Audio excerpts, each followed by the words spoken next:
शहरी लग रहा है। फजूल कामी। शहर में रहना ना।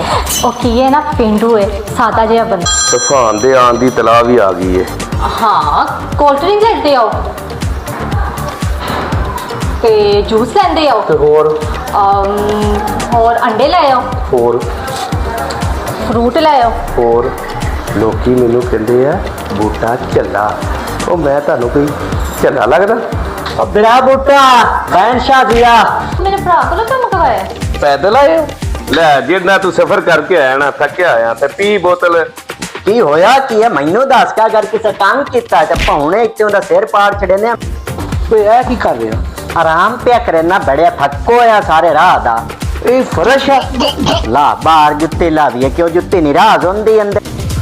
ओ पप्पू भाई ओ पिया ना निमाशी लाए उसा यार बला ओ मुआशी नहीं है ਉਹ ਇੱਥੇ ਪਿੰਡੋਂ ਮੁਆਸ਼ੀ ਇੱਥੇ ਨਹੀਂ ਰੱਖਦੇ। ਇੱਥੇ ਤੇ ਚਲਾਨ ਹੋ ਜਾਂਦਾ ਮੁਆਸ਼ੀ ਮੂੰਹ सिस्टम है हफ्ते ते टाली दे पानी दा छड़ोका लाया ते मंजी गत्ते ते साफा सटिया बेक इत्ते ते।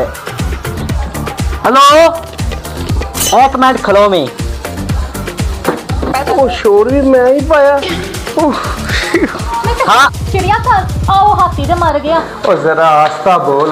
ਓਏ ਅਸੀਂ ਇੱਥੇ ਰਹਿਣਾ ਵਾ। और कितना इसका होगा क्या हौली हौली तो बोल नहीं जाना।